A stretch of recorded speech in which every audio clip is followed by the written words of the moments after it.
l'a souvent annoncée comme morte et pourtant, la télé reste un média de masse. Mais peu d'annonceurs y ont accès faute de budget. Aujourd'hui, une solution est arrivée, c'est la télé segmentée. Mais est-ce qu'avec la télé segmentée, la télé est vraiment devenue accessible à tous ? C'est la question qu'on se pose aujourd'hui avec Mathieu. Salut Mathieu. Salut Thomas. Mathieu, tu es responsable média à l'agence. Et donc la première question que j'avais pour toi, c'est est-ce que tu peux nous définir ce qu'est la télé segmentée ? Ouais, on parle également de télé adressée, de télé connectée ou même d'Advanced TV. En fait, quel que soit le terme utilisé, il fait référence à la personnalisation des campagnes sur le média télé. Je m'explique. Avant, quand un spot publicitaire était diffusé en télé, tous les téléspectateurs d'une chaîne voyaient le même spot publicitaire. Avec la télé segmentée, plusieurs spots publicitaires peuvent être diffusés à des foyers différents qui regardent la même chaîne. Ok, alors est-ce que tu fais une différence avec la replay TV, la télé en replay ? C'est encore autre chose ? Alors, la télé segmentée, c'est de la télé en direct. Le replay, c'est de la télé de rattrapage. C'est un utilisateur qui va choisir de regarder un programme à un moment donné.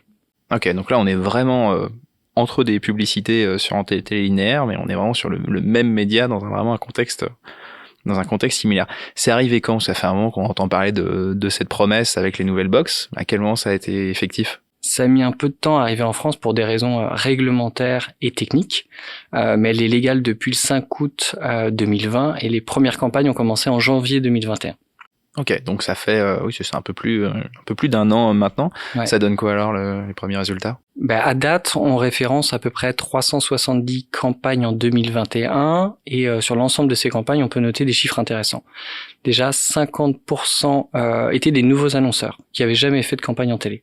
Ça veut dire que c'est un produit qui séduit. Ensuite, 51% des campagnes étaient géolocalisées. Donc, les annonceurs viennent pour cette géolocalisation. Et enfin, les 3 secteurs qui ont le plus utilisé la télé segmentée, c'est le tourisme, la restauration et les banques et les assurances. D'accord, donc visiblement, ça a déjà trouvé son marché. Qu'est-ce qui a motivé pour toi ces annonceurs à se lancer ? Donc, il y a la géolocalisation, tu l'as évoqué.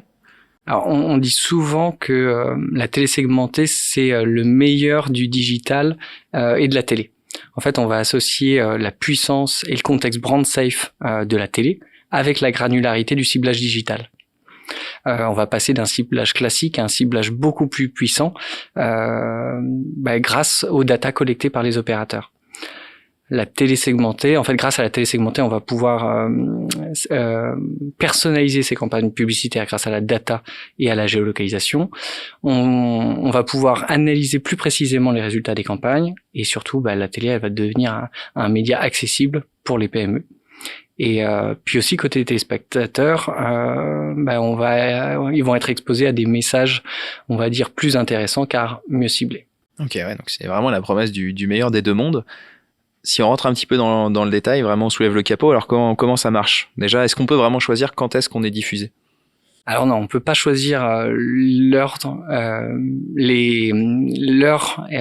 ni les emplacements de ces spots.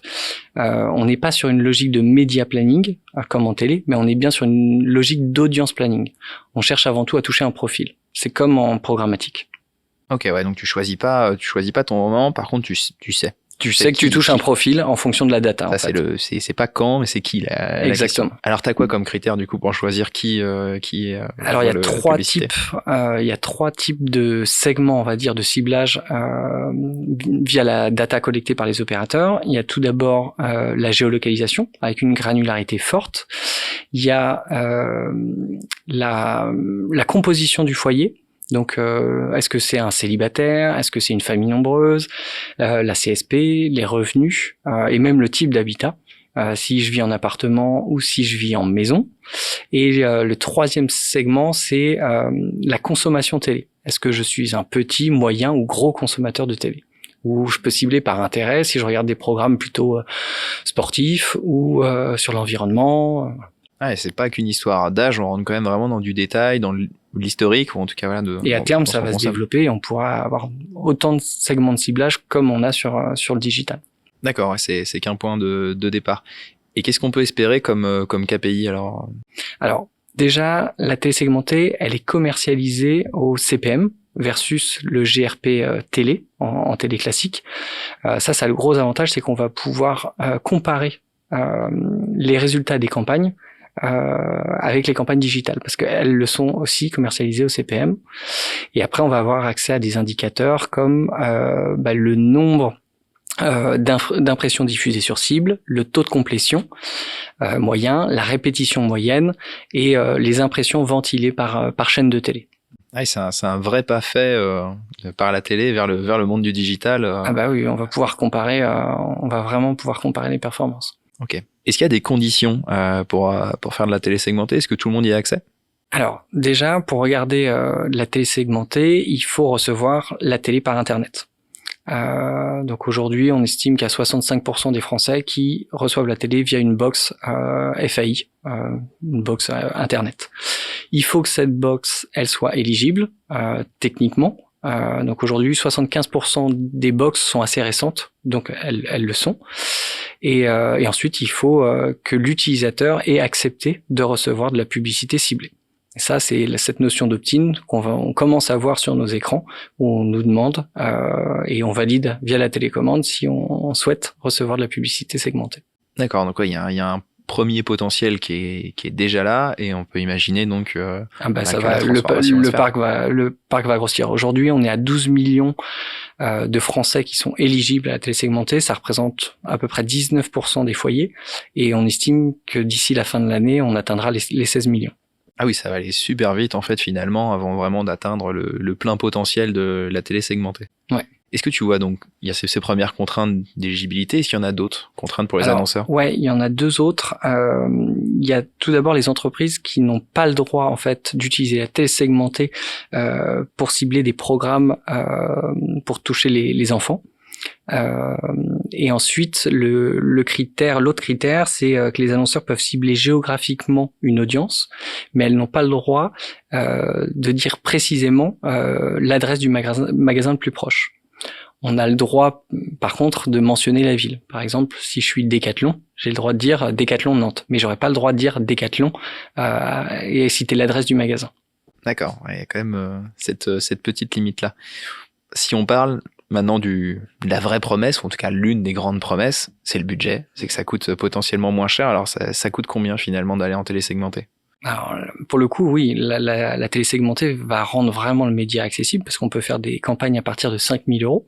Donc c'est rien pour comparer rien à voir avec la télé en effet linéaire. Voilà, le ticket d'entrée, on va dire, est accessible. Après, maintenant, il faut se dire que les performances qu'on aura, elles seront proportionnelles au budget média qu'on aura alloué à cette campagne. Si je fais une campagne pour 5 000 €, j'aurai 5 000 € de performance. Au final, ça va pas être un mass média. Je vais toucher une cible, c'est une niche. Oui. Ça, il faut le garder en tête. Puis il faut aussi penser à tous les frais annexes. Je pense notamment à la frais de création d'un spot télé. La télé, ça reste un média très statutaire. Il est important du coup de prévoir dans son enveloppe budgétaire l'enveloppe pour créer un spot de qualité. C'est vrai, si on peut vite avoir l'effet un peu cinéma, sinon avec en effet des spots relativement bas de gamme qui se glissent entre les marques nationales. Sur la télé, j'imagine que ce serait pas finalement une bonne chose déjà pour l'annonceur, et puis sans doute que les régies vont être assez vigilantes à ça. Elles vont surveiller, ouais, bien sûr. On pourra pas faire n'importe quoi. Et puis après, il faut aussi avoir en tête les autres frais annexes. Je pense aux frais de validation RPP et les frais de livraison des films aux régies. Ça aussi, ça a un coût. T'estimes ça à combien alors? Ça dépend, c'est des petites enveloppes, mais si on commence avec son enveloppe de 5 000 €, il faut peut-être 1 000 € pour tous les autres frais annexes. C'est des frais techniques, c'est des petits frais, mais au fur et à mesure, c'est important. Plus le frais de la création du spot, voilà, on est loin des 5 000 € en fait. D'accord. Ouais, il y a quand même une base. C'est-à-dire que les tout petits annonceurs, ça peu de risques qui puissent vraiment faire de la télé segmentée. Maintenant, pour les PME qui ont un budget en communication et qui peuvent se payer un spot publicitaire, c'est hyper intéressant pour eux. Ok, écoute, ça répond bien à la question en effet de l'accessibilité. Merci beaucoup Mathieu. Merci à toi Thomas. Et puis merci à vous d'avoir suivi cet échange. Vous pouvez retrouver les différentes interventions UV sur notre site, thelinks.fr.